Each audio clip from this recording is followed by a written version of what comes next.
hear that? You hear that, ladies and gentlemen? That is literally the itch for the Switch It Up show.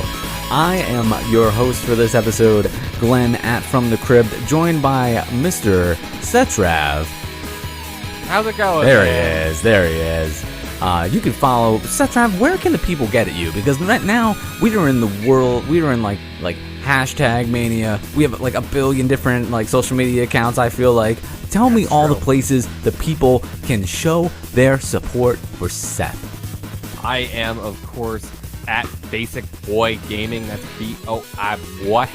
I am playing the most basic games you can find. There's a playlist of it. It's on our YouTube page. I'm doing the thing. I started off with the one that got me going on the basic games. Be sure to follow us there. We are Preachcast. You can find us. Look for Preach Network. Then type in Until Dawn, because that's a really fun playthrough that we did there.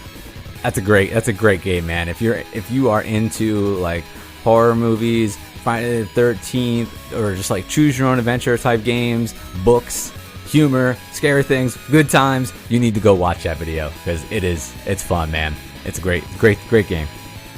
Great watch as well. I'd say so. I am also, of course, at Seth Trav.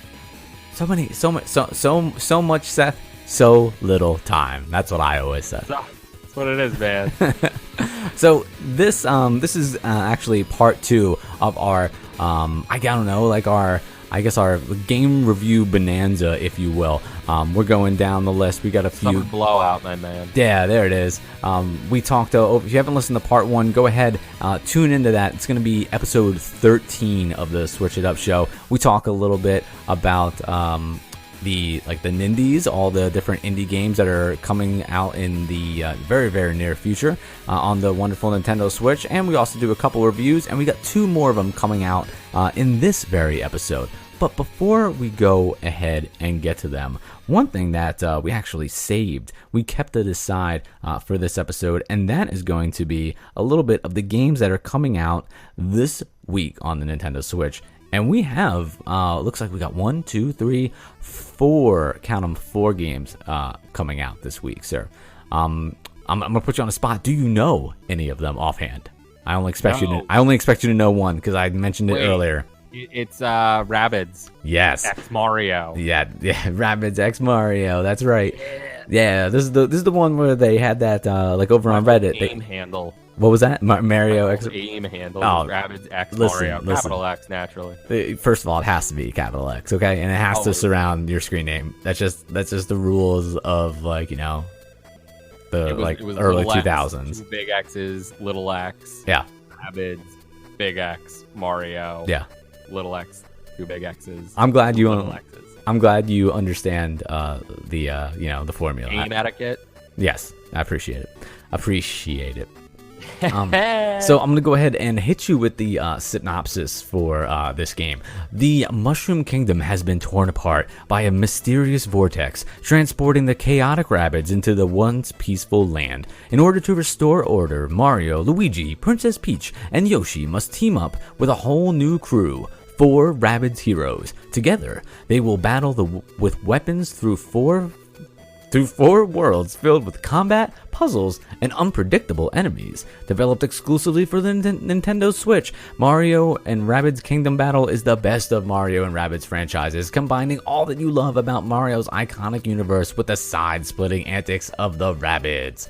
No love for Rayman. No, they don't even bother.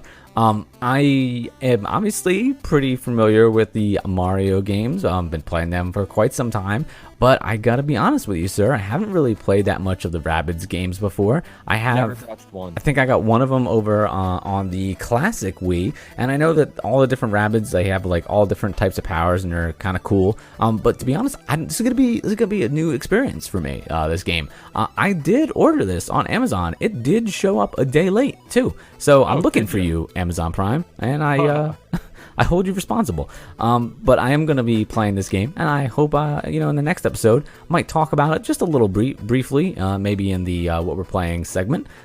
It does look fun. I'm looking forward to it. It looks like a little bit of like I don't know. It looks like a side-scrolling like area combat game. It seems like it's going to play a lot like Desiga 5. Of course, great game. Check out the review. I believe it was episode 2. Yeah. Yeah, you love that game. It looks like it plays a lot like that. If you've ever played one of those style JRPG games, turn-based, grid, tile style strategies. Yeah, man. Looks like a good time. I'm excited by it. That's like the big release that's coming out this week, but there are a few other ones as well. The next one is going to be part of the Neo Geo collection that is constantly coming out on the Switch. They put one of these Neo Geo games out more or less every week. I really just hope that eventually they come out with like a compilation. Just charge me $60 and give me like 20 games, you know? Where's the Neo Geo collection? Yeah, exactly. Hit me up with it because I'll pay. But this game is called Z-Blade. It is $7.99 over in the Switch eShop, and it is a horizontal scrolling shoot 'em up from 1994. If you like shooters, in this one you get to actually choose all the weapons, and it is just side-scrolling shooter. It looks like it's set in space. It's set in just like the regular good old Earth. It looks like it's one of those like games that they classify as it doesn't quite look as intense, but I believe the phrase that they use is bullet hell, where like just a ton of bullets just kind of rain down. That's what they call them. It doesn't look like it's that bad though. Max Payne. Well, no, like the idea is that like, you know, as you're playing one of these shoot 'em up games, like there's just like, you know, bullets, explosions, and you're just trying your best to like navigate a path through it. Although I gotta say, judging from the screenshots, it doesn't look quite that intense. But if you're a fan of shoot 'em ups, you might want to go ahead and check this out. Z-Blade, $7.99, and it earns you 10 gold points or 10 gold coins that you can use for something. Because we don't have any Switch rewards right now. So yeah, before you go ahead and cash them in, you might wanna wait. Yeah. Another game that we have that I'll actually be talking about on an upcoming episode is League of Evil. This is also $7.99 on the Switch eShop, and in this you need to use your acrobatic skills to punch your way through levels filled with deadly traps and defeat your enemies. The world is counting on you. 140 levels divided into 4 chapters. There is a level editor, so you can kind of create your own levels and share them with the community. It is like the 8-bit type of graphics style that that we love so much. It looks like a good time. Again, like I said, I will be playing this and talking about it in a future episode. If you are interested to go check it out, I highly suggest it. It is League of Evil. Ugh. Go take a peek. And more importantly, if you've played it already, because I haven't picked it up yet, go ahead, send us a tweet over at Switch It Up Show on Twitter and let me know kind of what to expect from it, because I'm excited. It looks like a fun time. Sounds like a good time. Especially with the level editor. And what I like is that the level editor just looks simple. It looks like there's a couple different things that you can add into it to twist it up. I bet you it's one of those things that is like, easy to learn but difficult to master. Do you do a lot of level editing? No. You have the option? No, I don't. You know what game I did do level editing for, though? Tony Hawk. Yes, my man. My man. I was gonna say the only level editor I have ever really messed with was Tony Hawk. That's right, dude. You had to do it with that. A little bit in San Francisco Rush 2049. 2049. Yeah, we're getting all the That was a good level editor. But it was just like Tony Hawk. Yeah, Tony. You're making half pipes. You're making setting pools.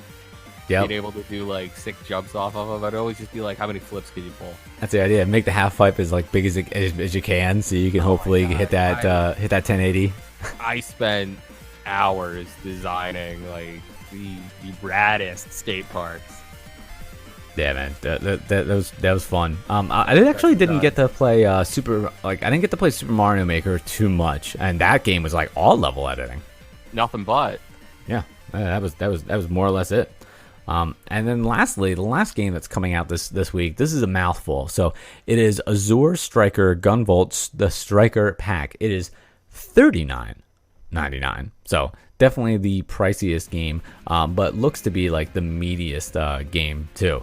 It says, get ready for high-speed 2D side-scrolling action combined with deep storytelling. Gunvolt Supercharged Saga strikes on the Nintendo Switch. This game previously was this series. It was on the 3DS. So now it's coming over onto the Switch. Nice. What was that? Nice. Yeah, it looks pretty. It looks pretty cool. It looks a little bit like, I don't know. Let's say it's like Mega Man, but on steroids a little bit. It Okay. also has like a little bit of an anime flavor to it. So if you are a fan of anime, if you like side-scrolling games, this might be one that you want to check out. It You know, I also dig that. no, it also has.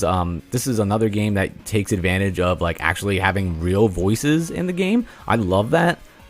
Which like It's a lost art. dude, I don't understand. Like, it's 2017. If a character is talking, I want to hear their voice. It's that simple. Like, I don't mind reading, but I want to hear them. And in this, they're actually voiced in Japanese. So I'm guessing that it's going to be subtitled. That, or you'll have no idea what they're saying. Who knows? Korewa. Yeah, man. But they actually boast that it runs at 60 FPS as well. So, Oh, wow. like, it should be super smooth. Nice. The game, like, the graphics look really cool. If this is gonna be one of those things where I feel like if it's up your alley, you'll be totally into it because but it is, it's on the pricier side. It's close to the price of like a full like AAA game. It's $40. So I might check it out. yeah, go ahead, take a peek. And again, if you've played this, kind of let us know about it because I would love to learn more. And speaking of learning more, sir, speaking of learning more, why don't you go ahead and tell me a little bit about the game that you had some time to get your hands on this week? In our Let's Play segment. In our Let's Play segment, sir. Yes, sir. The music actually hit earlier. I tried to ignore it, but I couldn't really get past it. So I'm sorry. We all make mistakes, but that's it's all right. Good. I dig it. I definitely dig it. So the game I had the honor of playing is a little game called Phantom Trigger. Yes. So it's a neat game. It's not at all what I expected. My understanding of it was that you're gonna be, doing sort of a side-scrolling Streets of Rage style beat 'em up, where you're just bashing up monsters and you're this robot-looking guy. The game opens up with the quote, "This is the first day of the rest of your life," and it goes from there. It's a fairly deep sort of story. I do want to tell you, I didn't finish it, but I played a good amount, a very good amount. And it's a wild ride. It's deep. It's auspiciously deep. This game graphically, it's probably on par with like SNES games. I want to say like 32-bit. It's good. The character models are good. They tell you at the beginning of the game it plays best with headphones in, and I tried it with and without.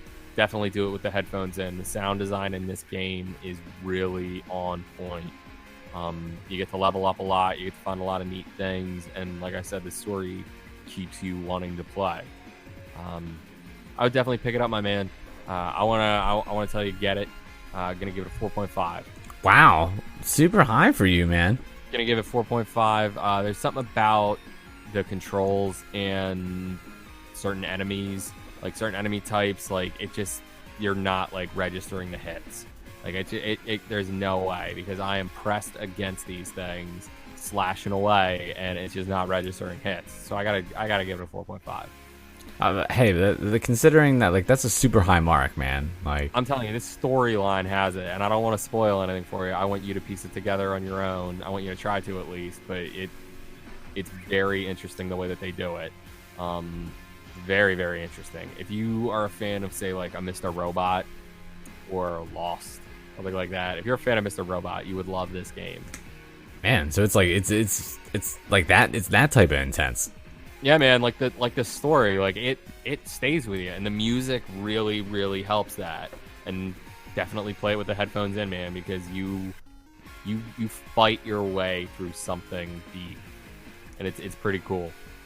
Mysterious words you're leaving us with, Setrap. You gotta. I want the people to experience it themselves. Okay, that's fair, man. That's fair. I can appreciate that, and I feel like with a rating that high, people will at least hopefully go over into the store, check it out, like watch a video on YouTube, something. Hopefully not. Don't spoil it for yourself, but Check it out. Get an idea. We'll be playing games on the Switch and putting them up on the YouTube channel once we get our video capture devices. Yeah, it won't be long. Pricing So them out. We're reading reviews. If anyone has a review on a great video capture device, external video capture card, let us know. Yeah, Switch It Up Show. yeah, man, we're trying to make sure that, once we kind of bite the bullet on that, throw down that money, we want to make sure we want a good one, something that's going to work well and do all the stuff we want it to do, Exactly. Don't want to rush into anything. It's important to do your research. This is a big purchase. It's not little. It's not little. Definitely not. No. The game that I am going to go ahead and finish up this review segment with is going to be Ultra Hyperball. Okay. Ultra Hyperball. Ultra Hyperball. Now, I remember when this first came out into the eShop, I was like, what is this name of this game, and what is with the icon? Because the icon... Global Compu Hyper Meganet. It's pretty intense. It's got like... So the icon for this game has like these two characters. One of them has regular, just like your average sports helmet on, but behind him is another character that is like shooting a rainbow, holding a bowl of ramen. So I'm like, oh, this sounds awesome. I'm like, what is happening? And basically, in this game, there are a bunch of characters that you can play as. There's 49 of them. But in the very beginning, the very first character that you have access to is Jay. Now, Jay is I'd say he's a young man who does not want to go ahead and continue working in his parents' famous like ramen shop. So he decides that he wants to be a hyperball player. He wants to be the ultimate hyperball champion. And in the regular single story mode, you kind of have to go through and compete against these other characters to meet like a minimum score in hyperball. Now, how hyperball is played is that you kind of start with you're up next. You're standing in like a cool setting, usually, well, from what it looks like in the game, somewhere in Japan. It looks like you're going throughout the different cities, and you're standing next to like this tall ruler, and the ruler, I guess, goes on for infinity because it really all happens to depend on how high you bounce the hyperball. So you start with you're on the ground, you're Jay, you have the hyperball on your head, and you jump. And when you jump, the ball flies up into the air. And when the ball flies up into the air, you notice like kind of how high it's going in relationship to the ruler that's next to you. And you'll see like the height measured in meters. Now, when the ball gets down, when it's like coming back down to earth and it's about to hit you, the idea is that you jump. And when you jump, you want to make sure that Jay's head is as high as it is like his maximum height before he starts to fall back down. So if you get the timing just right, Jay will be at the highest height of his jump when the ball is like coming down, and they'll meet perfectly. When that happens, you get like the ball will shoot up back up into the sky and go at like a much, much higher height, and it'll say like perfect, or it'll say great or good or poor. So every time that you make a perfect hit on the hyperball, the ball will go up like immensely higher into the sky. And as you progress through the different levels, they've raised the height requirement of how high you have to get. Now, normally, I believe it looks like, for the most part, they give you different chances to do this. But how it works is, like, let's say at the level starts, it says you have 13 hits on the hyperball. So you have 13 hits in order to acquire that height. But you don't just have to acquire that height. You have to keep it by the end of the level. So you can ruin it as you're playing. So it's important that you have to kind of time it out just right. There are also 2 to 4 player co-op and versus modes, but you can also just kind of pick it up and start playing. I played this like handheld. I didn't use the motion controls or anything like that. So to me, like, I was just kind of using like the jump button, but it does say that there are motion controls and you can use the touch screen. I did not do that. I just used the regular controller. Okay. And I did find it, when I first started playing it, I was like, is this the whole game? But it's kind of one of those things where you start playing it, kind of like when you're in the App Store and there's like a game where, like, it's almost like, what was it, Flappy Bird? Kind of like that, where you're like, oh, this is pretty basic, but you start playing it and you're like, oh man, like, I'm kind of into this. I want to do better, like, and as I started playing, like, before I knew it, like, I was playing hyperball with just bouncing this ball on my head for like 20-30 minutes, and I was like, this is fun. Like, I was having a good time. So there are, I didn't play the co-op. I didn't play the party mode because you need either 2 to 4 people. But I did have a good time kind of just picking it up and playing it. And the idea that, you have to have different heights and you kind of have to keep that momentum throughout it. And they vary like how many hits you get on the ball, kind of makes you, it increases the pressure on you a little bit. So I think it makes it more fun than if you were just kind of chasing the score, because you are chasing the score in a way, but you're also kind of like trying to manage it, keeping in mind that you're like, okay, I got to maintain this. I have to continually be good. It's not like you can hit that score and then it's done. So like, there's more going on there than, just, the bare minimum. That being said, this game is $9.99. I personally think it's a little expensive for what it is. Because like I said, it's kind of, at least in the single player realm, it's a little simple. It's, again, like I said earlier, easy to play but like difficult to master, because I imagine especially as you get into like the later levels, this is going to get hard. There are parts where it was hard and I was able to like barely squeak by, and then there were also some levels that I struggled with before I was able to advance to it, but it was never unfair, and it does kind of ramp it up like in a good way.